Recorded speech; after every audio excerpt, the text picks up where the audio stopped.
Salut tout le monde, comme vous le savez, il y avait quelques travaux prévus ces derniers jours sur la ferme, comme vous avez pu voir sur la dernière vidéo probablement.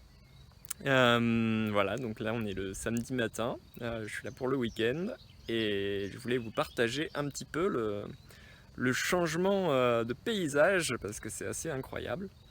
Donc préparez-vous à un petit choc, c'est encore plus impressionnant sur place. Mais par rapport au paysage de la semaine dernière, ça n'a rien à voir. Alors je vais prendre la main comme ça, tac. Donc là on a toujours notre belle prairie naturelle, entre guillemets. Et là, c'est parti. Voilà. Donc là j'ai pu aller me garer en bas, contrairement aux autres fois, de par le fait que les pelles sont passées sur le côté et du coup ont dégagé un passage. Voilà, donc sacré chantier. Je vais faire plusieurs vidéos que je vais combiner ensemble après pour vous montrer un peu tout ça et les travaux du week-end. Parce qu'il y a pas mal de boulot là, ils ont fait l'essentiel du travail pour tout ce qui est le travail du sol, mais derrière c'est à moi d'assurer. Donc il va falloir semer, il va falloir pailler, il va falloir creuser des baissières, tout ça. Donc ça va être un week-end chargé, mais pour la bonne cause. Voilà, donc on voit comment c'était avant et comment c'est maintenant. Il leur reste lundi matin et peut-être un peu lundi après-midi aussi. Ils ont terminé les 2 premiers terrassements, il reste un sentier à faire au-dessus. Et après on sera bon. Voilà. Hop. Bon ben je vais couper maintenant et puis c'est parti pour une deuxième vidéo.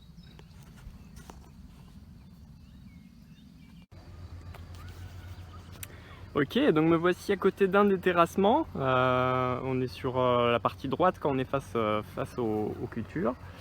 Donc du coup, je vais commencer par celui-là, ça va être mon objectif d'aujourd'hui. Donc il est en 2 parties ici, ensuite il y a le chemin, ensuite il y a une autre partie derrière. Voilà, c'est mon objectif d'aujourd'hui. Donc ce que j'ai commencé par faire, c'est placer des piquets. Je sais pas si on voit, il y en a un ici, il y en a un là-bas, il y en a un encore après. J'ai mis un tissu déchiré d'un vieux t-shirt pour les voir un peu mieux, comme les piquets sont couleur terre. Voilà, donc la façon dont ça va être organisé, j'ai fait un petit schéma. Hop, je vais vous montrer ça. Tac. Donc, alors malheureusement, je manque de main pour montrer sur le schéma. Je vais poser peut-être au sol. Hop, voilà. Donc là, on a le côté du terrassement, du talus qui est ici. Donc qui sera végétalisé avec des cultures que de temps en temps je viendrai faucher pour enrichir le sol qui est à côté. C'est-à-dire qu'ici on pourra faucher sur cette partie-là et venir enrichir ici, en sachant que le but c'est quand même de maintenir le talus le plus possible. Donc il devra y avoir des parties avec des cultures qui resteront et des cultures qui pourront être fauchées. Mais les racines resteront dans le sol. Voilà, donc l'idée c'est vraiment de réussir à maintenir ça avec la végétation. Il y aura les arbres ensuite qui seront là au bord.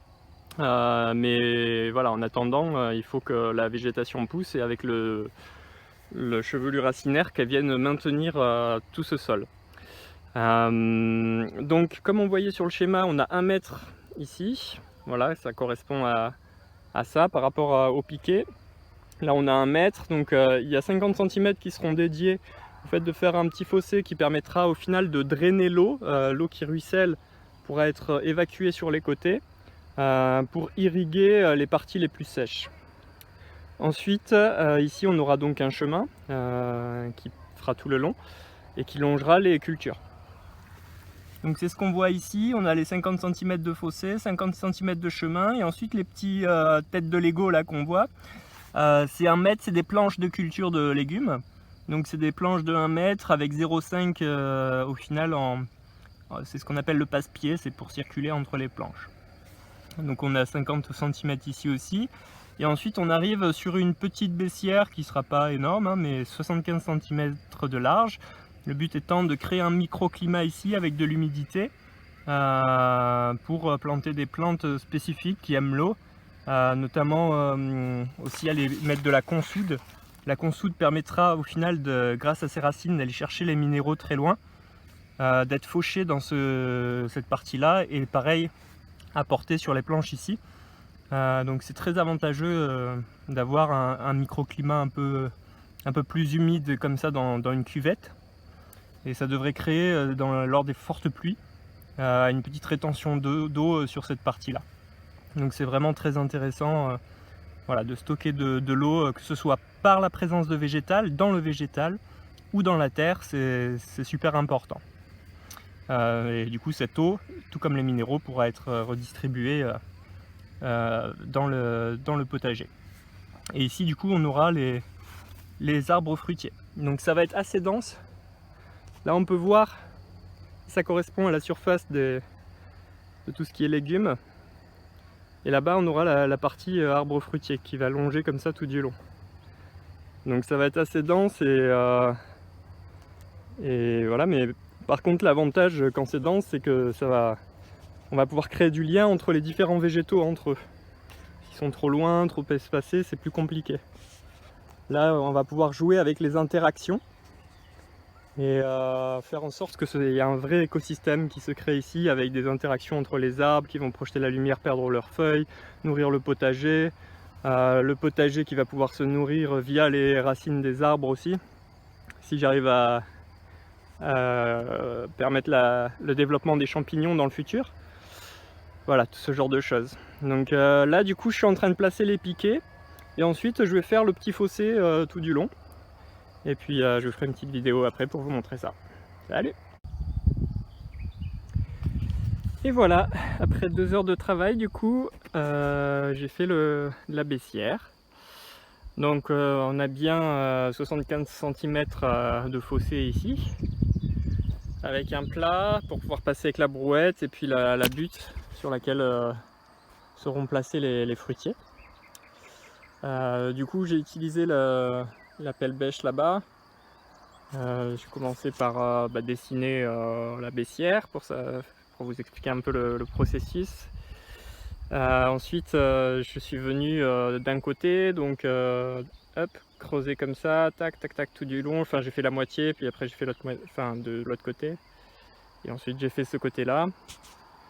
Donc à chaque fois clac clac clac, enfoncer, sortir de l'autre côté. Ensuite je me mettais sur le côté droit, clac clac clac, enfoncer, sortir. Et puis après je suis passé avec le râteau pour ratisser tout le fond et le mettre ici, et puis essayer d'égaliser. Voilà voilà, donc du coup ça donne ça. On est un peu plus large de ce côté là, ce qui est bien. Là-bas ça se rétrécit un petit peu, ce sera un peu plus compliqué pour la cueillette, mais il n'y a aucun souci quoi, ça va le faire. L'idée aussi c'est que je vais fabriquer un module en bois sur des roulettes avec des petits pneus quoi, que je vais pouvoir placer sur au-dessus là. Donc ce sera un module rectangulaire comme ça, hop, et qu'on pourra déplacer. Comme ça, s'il y a besoin de récolter sur les arbres qui seront ici, on pourra avoir une petite plateforme amovible qui permettra du coup de pas forcément se tordre la cheville dans le fossé pendant qu'on est en train de récolter. Donc voilà, je vais avoir un module sûrement de environ 4-5 mètres, avec des petits trous comme ça qu'on pourra tirer et déplacer en fonction des besoins. Voilà voilà. Donc du coup là pour faire il y a un peu plus d'une vingtaine de mètres.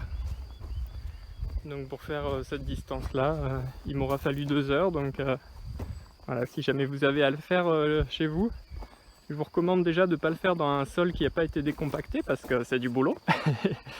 Déjà là le sol est super meuble, mais c'est un sacré boulot. Après ça dépend la quantité que vous avez à faire, hein, mais... Donc voilà, si vous pouvez compter environ 1 heure pour 10 mètres quoi, dans un sol décompacté, à peu près. Voilà, et du coup là on aura la partie avec les planches de légumes. Voilà, bon bah cet après-midi du coup je vais attaquer sur l'autre côté. Et en fonction de mon avancée, hop, je vais voir pour venir émietter la terre qui s'est asséchée un peu sur le dessus. Et puis après semer dedans et couvrir de paille. Donc je vais voir en fonction de mon avancée si je le fais ce soir ou demain matin. En fonction de la météo aussi, il faut que je regarde la météo, ce qu'il prévoit. Si jamais il prévoit beaucoup de pluie ou quoi, il vaudra peut-être mieux pailler ce soir. Et du coup rester plus tard, ou sinon je pourrais le faire demain matin. À voir. Bon ben, la suite bientôt. Alors du coup voilà, c'est à peu près la fin de la journée. Ça a été assez physique aujourd'hui. Du coup je vais vous montrer un peu ce que j'ai fait. Je suis pas du tout allé aussi vite que ce que j'aurais aimé cet après-midi, mais c'est pas grave, c'est comme ça. Je continuerai demain. Du coup j'ai changé mon objectif. Mon objectif c'est de terminer le premier terrassement pour demain soir. Du coup là c'est largement réalisable. Et puis du coup le prochain terrassement sera, je le préparerai le week-end suivant. Alors du coup hop, j'attrape mes gants et mon râteau. Hop. Et puis je vais aller vous montrer ça. Hop. Alors on descend.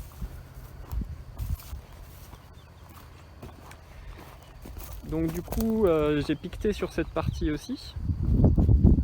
Je sais pas si on va bien voir. Hop. Donc là on a un piquet. Il y a 1 mètre de distance là entre le bas du talus et le piquet. Donc ça fera un chemin et puis un petit fossé pour récupérer l'eau qui ruisselle du talus.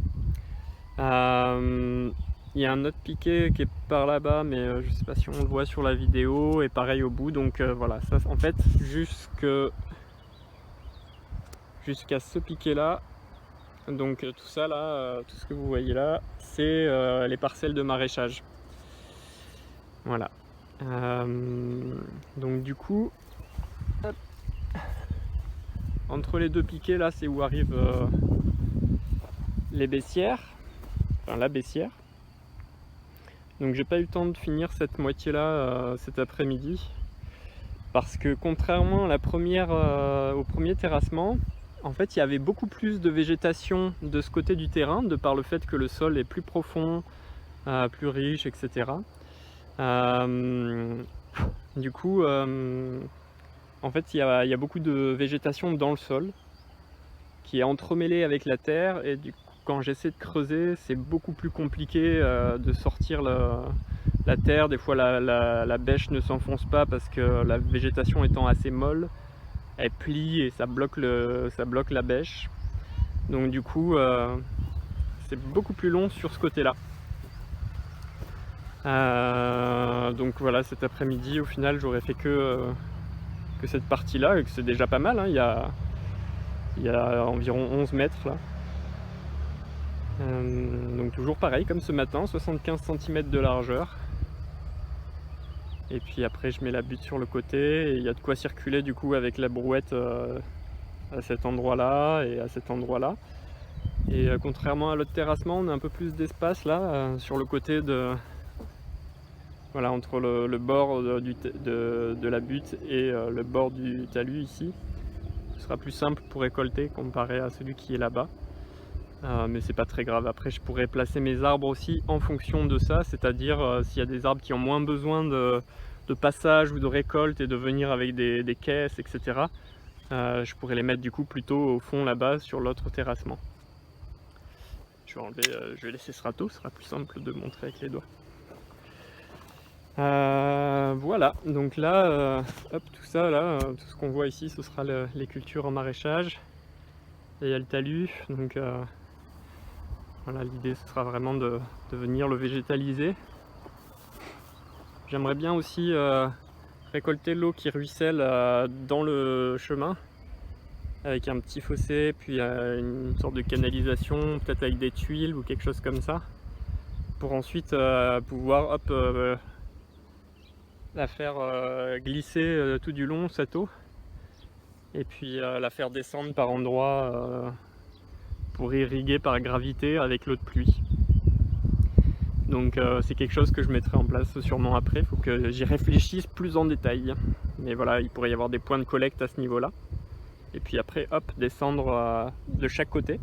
avec un petit angle, comme ça, descendre hop, un peu vers le bas et puis du coup faire ruisseler l'eau de chaque côté du terrain. Voilà, donc là on a la première baissière que j'ai fait ce matin.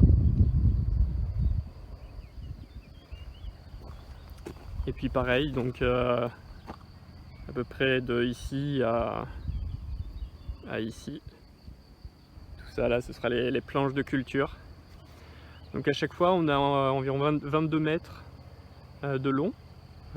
Et puis entre 10, enfin là on est sur 6 mètres entre ici et ici, qui permettront d'avoir 4 planches de légumes avec 50 cm pour passer entre chaque.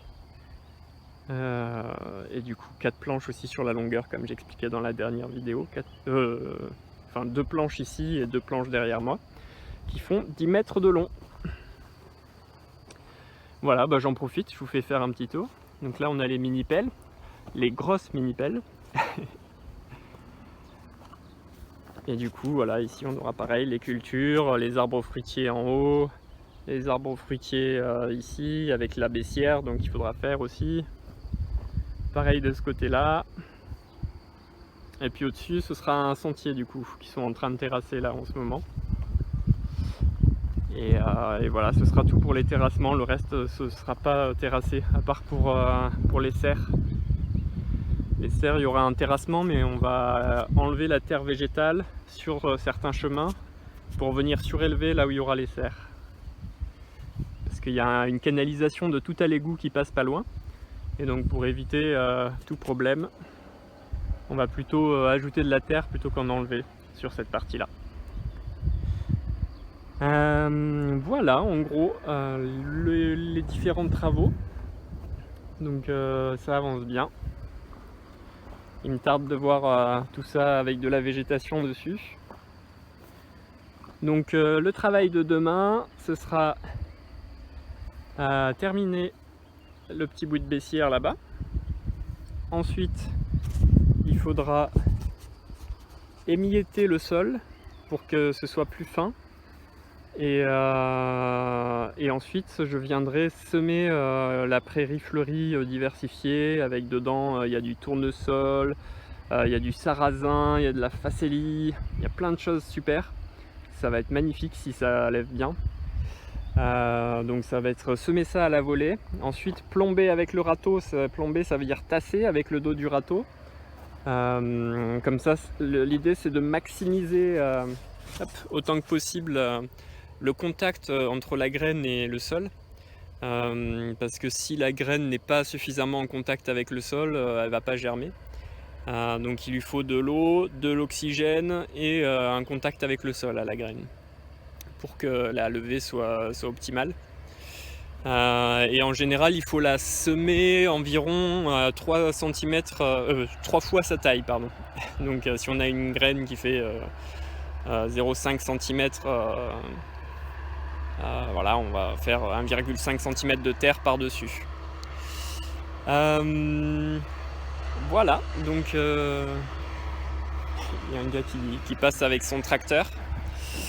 C'est un petit peu l'attraction là ce week-end. Je vois tous les gens qui ralentissent en passant devant le terrain. Ils sont surpris par les travaux. Mais en même temps, même moi qui l'ai imaginé sur le papier, le voir en vrai, ça me fait vraiment bizarre quoi. Donc j'imagine que les gens qui connaissent cet endroit depuis des années, ça doit vraiment être surprenant de voir ça en 2-3 jours sortir de terre. Voilà. Donc demain, voilà, une fois que ce sera semé, l'idée ce sera de venir pailler. Alors j'ai pas beaucoup de paille pour le faire, mais voilà, ce sera toujours ça de prix. Donc je vais venir placer environ 2 bottes de paille par terrassement. Donc là il y en aura une là-bas, une devant. Pareil ici, une là et une au fond. Pareil sur les talus, je vais mettre de la paille, donc une ici et une ici. Donc ça va être très léger, mais ce sera toujours ça de prix. L'idée c'est qu'en fait on a un terrain qui est argilo-limoneux. Ça dépend des endroits. Ici on est plutôt sur du limon argile. Et de l'autre côté, on est plutôt sur l'inverse, argile et limon, donc argile en majorité et après limon. Et le problème des terres qui sont limono-argileuses, c'est que quand il pleut, donc l'eau tombe sur le sol. En venant toucher le sol, du coup, ça va mélanger le limon et l'argile. Le limon va venir se mettre par-dessus l'argile et former une croûte imperméable qui est vraiment très difficile après à travailler. Donc pour semer, c'est impossible. Voilà. Donc c'est pour ça qu'il vaut mieux, c'est ce qu'on appelle une croûte de battance. C'est la pluie qui vient battre le sol. Et donc c'est pour ça qu'on évite de laisser les sols à nu sur ce genre de terrain. Voilà, donc on a les petits cyclistes qui passent en haut. Voilà. Bon ben écoutez, j'espère que cette petite présentation de là où ça en est après ces gros travaux, plus mon travail de la journée, vous aura paru intéressant. Je ferai peut-être une micro-présentation sur le travail de demain avec du coup le semis, l'émiettage, le fait de venir pailler. Et puis voilà. Je vous souhaite une bonne journée. Je vous fais quelques secondes de vidéo bonus. Du coup, là on a notre petit puits. Comme on peut voir, il est plein à ras-bord, quasiment au niveau du sol. Il va falloir le couvrir bientôt. Parce que là, ça commence à être un nid à moustiques. Voilà, bref, peu importe. Mais ce que je voulais vous montrer surtout, donc là on a une zone humide, ça fait squitch squitch quand on marche. C'est nos amis les vaches.